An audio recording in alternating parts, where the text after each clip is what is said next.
आदरणीय वाजे साहब, आदरणीय बच्छावताई, आदरणीय भागरे जी, ये तीनों सांसद यहाँ पर पधारे हैं और आज मैं उनको अपनी समस्या के बारे में केवल 1 से 2 मिनट में बताऊं। सर सांसद साहब, ये जो समस्या है ये थोड़ा समझ लीजिए, 2 मिनट रहेंगे। ये इंडस्ट्रियल वर्कर्स है पूरे भारत के, ये 78 लाख लोग रिटायर्ड हैं। ये सब कोऑपरेटिव सेक्टर, कारपोरेट सेक्टर, आपके पीएसयू, बीड़ी उद्योग से लेके हवाई जहाज बनाने तक जितने इंडस्ट्रियल वर्कर्स हैं वो लोगों ने हर महीने पेंशन के लिए पैसे भरे। पहले 417 रुपये महीना भरते थे, फिर 541 भरते थे, अभी 1250 भर रहे हैं। हर महीने पैसे भर के अंशदान करने के बावजूद जब आप देखो तो देश के 22 राज्यों के लोग आए हुए हैं, बिहार से लेके पंजाब से लेके बंगाल से लेके तमिलनाडु तक, गुजरात से लेके राजस्थान, आसाम, उत्तराखंड, उत्तर प्रदेश, हरियाणा, सभी प्रदेश के लोग हैं, महाराष्ट्र के लोग हैं। और इसीलिए आपसे प्रार्थना है सर कि हमारा ये मुद्दा आप सुलझाइए, उसको उठाइए और आप एक इतने बड़े क्रांति का हिस्सा बनिए, आप पुण्य कमाइए। और इसीलिए आपसे हाथ जोड़ के निवेदन है कि आप हमें भरपूर आशीर्वाद दीजिए और हमारे रिप्रेजेंटेटिव बनकर। दोस्तों एक और नए वीडियो में आप सभी का बहुत बहुत स्वागत है। दोस्तों आपको पिछले 2-3 वीडियो में हुई घटनाओं के बारे में बता दिया गया था संक्षेप में, ताकि दिल्ली में हुए जंतर मंतर के आंदोलन के बारे में सभी को जानकारी मिल सके। दिल्ली के जंतर मंतर के आंदोलन में जो सांसद आए उन्होंने क्या कुछ कहा, उसकी जानकारी जो पेंशनर वहां पर मौजूद थे उनको तो पता ही है, लेकिन ज़्यादातर पेंशनर वहां पर उपस्थित नहीं हुए थे, उनको भी इसके बारे में जानकारी मिलना ज़रूरी है। तो इस वीडियो में जो भी सांसद आए थे उनके कथन को दिखाने का प्रयास कर रहा हूं। ये जो आपकी अपेक्षा है उसकी पूरी करने की कोशिश निश्चित तौर से आने वाले 3 दिन में आपको समझ जाएगा कि महाराष्ट्र के सांसदों ने आपकी आवाज उठाई है। दोस्तों देखने से पहले अगर आप इस चैनल पर नए हैं तो चैनल को सब्सक्राइब कर लेंगे और वीडियो को लाइक कर देंगे। दोस्तों जैसा कि आप सभी को मालूम है कि एनएसी के देश भर के पदाधिकारियों ने अपने अपने सांसदों से मुलाकात कर ज्ञापन दे रहे थे और उनको समर्थन मांग रहे थे कि उनको 31 जुलाई को होने वाले आंदोलन के लिए आमंत्रित भी कर रहे थे। इसका असर दिल्ली के जंतर मंतर में देखने को मिला। इस आंदोलन में महाराष्ट्र के सांसद, कांग्रेस के सांसद, बीजेपी के सांसद, दोनों शिवसेना के गुट, एनसीपी के शरद पवार आदि पेंशनरों का समर्थन करने स्वयं जंतर मंतर पर पहुंचे और उन्होंने ईपीएस 95 पेंशनरों के दुर्दशा पर सहानुभूति जताते हुए सरकार को कड़े शब्दों में आलोचना की।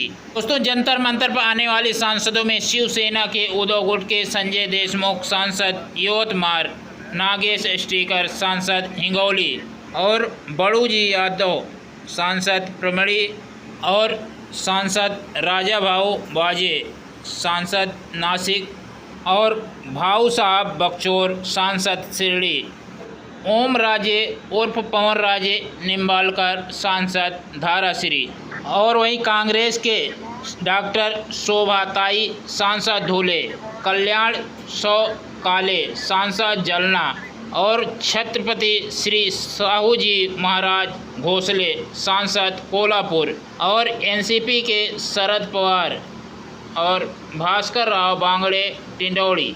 दोस्तों उसके बाद सांसदों ने अपनी बात मौजूदा पेंशनरों के सामने कही। उन्होंने दोस्तों आए हुए सांसदों ने क्या कुछ कहा आप स्वयं सुन लीजिए। सबसे पहले शिवसेना सांसद उद्धव गुट के यवतमाल के सांसद संजय देशमुख, ये जो आपकी अपेक्षा है उसकी पूरी करने की कोशिश निश्चित तौर से आने वाले 3 दिन में आपको समझ जाएगा कि महाराष्ट्र के सांसदों ने आपकी आवाज उठाई है। अरे सांसदों को यहाँ पे पेंशन 50,000 है, एक एमएलए को पेंशन 50-60,000 रुपए है और जो हमारे गरीब जिन्होंने दिन रात मेहनत करके काम किया उनका पेंशन से सिर्फ 1000 है। ये तफावत ये देश में जो चल रही है वो तफावत नहीं होना चाहिए, ये हमारा मत है। अपन संघर्ष करने वाले लोग हैं, आज तक जो भी अपने को मिला वो संघर्ष करके मिला। यहाँ पर मोदी साहब बहुत बड़े बड़े बातें करते हैं, मगर यहाँ बैठे हुए बुजुर्गों की बात उनको दिखती नहीं है। मैं उनसे भी कहना चाहता हूँ कि आप होश में आइए और हमारे इस संघर्ष समिति के जो सदस्य लोग हैं उनकी आवाज आपने सुनना चाहिए और इनको न्याय दिलाने का काम करना चाहिए। ये जो सरकार बैठी है, ये सरकार को मेरी चेतावनी है कि अगर इनकी हक की बात आपने सुने नहीं तो अगले 5 साल में अपना पत्ता साफ करने का काम ये जनता करने वाली है। मैं आप सभी भाइयों को निश्चित तौर से इस बड़ी धूप में आप सभी। उसके बाद कांग्रेस के सांसद शोभाताई जी का भाषण सुनिए। अनशन के लिए बैठे हैं ये सभी हमारे सभी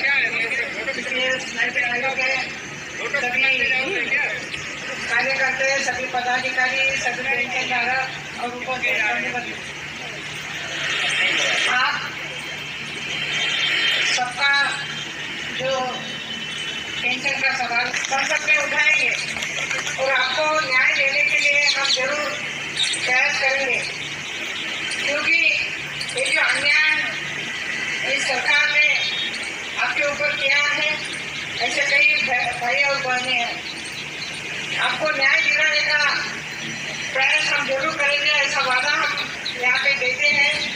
तो उसके बाद छत्रपति शिवाजी महाराज कांग्रेस के जो सांसद हैं उनका भाषण सुनिए। हम आएंगे और वैसे आ गए तो ये निश्चित है कि 75 लोग के लिए 75 लाख लोगों के लिए जो कुछ करना है तो वो निश्चित वहाँ होगा। और मेरे को ऐसा मैं समझता हूँ कि शासन ने बहुत पैसे लिए हैं आपके ओर से, विभिन्न खातेों में वो रखे हैं और उसका ब्याज जो होता है वो इतना बड़ा होता है कि उससे आपका काम हो सकता है, ऐसे कोई लोग मुझे बताते हैं।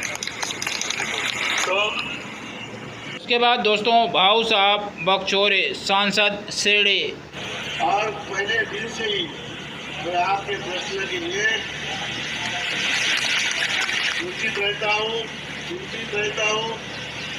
इसलिए आपको बताना चाहूँगा कि हमारे पार्टी के शिवसेना उत्तर पार्टी के जो प्रधान है, प्रधान इंटरसेल्स लीडर है अमित जी सावंत, उन्होंने अनेक कर्मचारियों के बारे में, पेंशन के बारे में मुद्दे उठाए थे।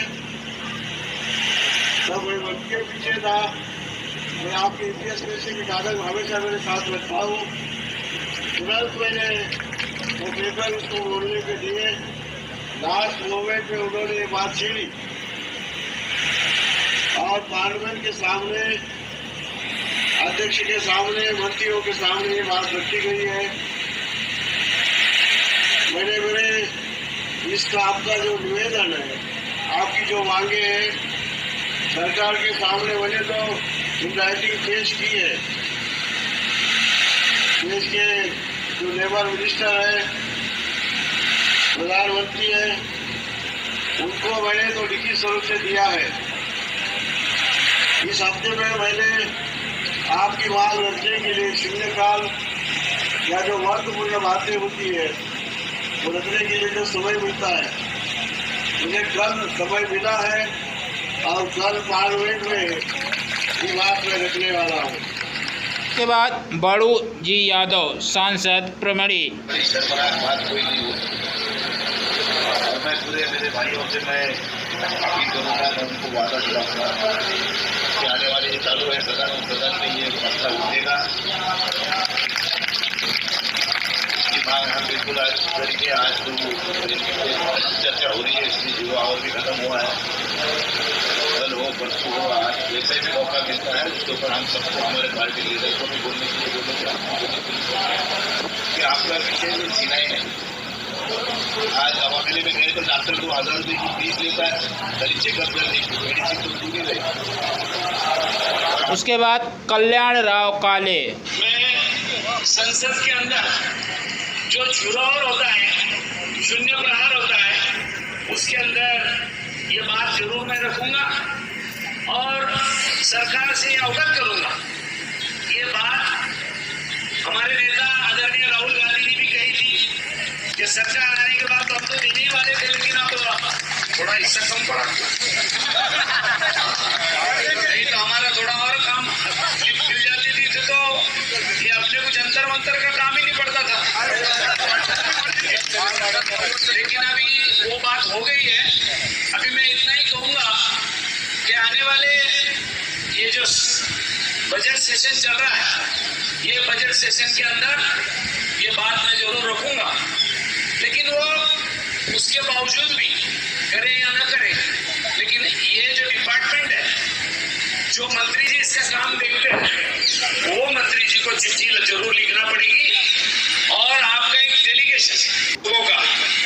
जब कभी वो हमें टाइम दे, जब हम लोग उनको मिलने को भी जाएंगे और आपकी जो डिमांड है, आपकी जो मांग है, वो हमारे अपने सरकार के पास रखेंगे। अभी चुनाव तक तो ये पार्टी का रहता है, लेकिन अब पार्टी चुनाव सब खत्म हुए, अब ये सरकार अपना है, अपने देश चलाने के लिए उनको वहां बिठाया है। वो कस्टोडियन है, वो ट्रस्टी है, यहाँ के मालिक नहीं है, इसलिए उन्होंने वो ट्रस्ट के हिसाब से, कस्टोडियन के हिसाब से हमें न्याय देना चाहिए। ये बात मैं आपको फिर एक बार दोहराऊंगा और सबसे अहम बात ऐसी है कि आप सब लोग यहाँ आए और आज सेशन चालू होने की वजह से सुबह से हम लोग हाउस में एक बार गए पार्लियामेंट में, तो बाहर निकलना मुश्किल हो जाता है। दोपहर में जैसा ही मुझे लगा अब चांस लेना चाहिए छुट्टी मारने की, जब स्कूल में से भाग कर आते हैं ना वैसा, तो वैसा मैं वहाँ से भाग कर आया हूँ। हमारे महाराज भी आए थे अभी, छत्रपति शाहू महाराज, वो भी आके गए, मैं जो अभी मिले बाहर, तो मुझे पता नहीं था वो आने वाले थे, तो फिर उनके साथ नहीं आता था। एनीवे, अभी फिर भी मैं आपको इतना ही कहूँगा कि हम आपके साथ में हैं, आपको समर्थन जताने के लिए मैं यहाँ आया हूँ और हमारी जो पार्टी है कांग्रेस और महागठबंधन इंडिया गठबंधन, उनको सबको ये बात मैं अवगत कराऊंगा, राहुल जी के साथ भी अवगत कराऊंगा और राहुल जी को ये बात बता करके उनको बोलूंगा कि लीडर ऑफ अपोजिशन होने के नाते ये बात आप सरकार के सामने खड़ी कर दी जाए। उसके बाद दोस्तों ओम राजे उर्फ पवन राजे निम्बालकर सांसद धाराश्री, इसका विषय है उसको आप पूर्ण कीजिए। मुझे लगता है ये भी सरकार ने करना चाहिए। हम सारे लोग आपके साथ हैं, आपके बराबर हैं और आपसे यही विश्वास दिलाते हैं कि जब तक ये विषय सरकार नहीं सुनती, जब तक ये विषय सरकार पूर्ण नहीं करती, तब तक आखिरी दम तक हम सब महाविकास आघाडी के लोग आपके साथ हैं। आणि सगळ्यात महत्वाचं मला वाटतं त्यांना तरी काय सुख लागते माहित नाही। बरीच लोक आयुष्यभर आचरण करतात, वागतात चुकीचं, पण देवपूजा जाऊन लय करतात काळे साहेब। त्याला वाटतं देवाच्या दरबारात गेल्यावर बहुतेक पाप सगळी धुवून निघतील काही की, पण कर्माचा सिद्धांत असा आहे की ती कधीही सुटत नाही। जो हम जन्म लेने के बाद यहाँ संसार में आते हैं और हम जो कर्म करते हैं उस कर्म के हिसाब से ही हमको फल मिलता है। अगर बुरे कर्म करेंगे और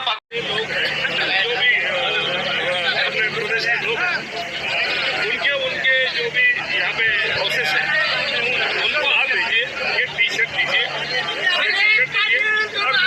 बाकी कुछ मत कीजिए, खाली टी शर्ट बोलिए महाराष्ट्र में आप आइए।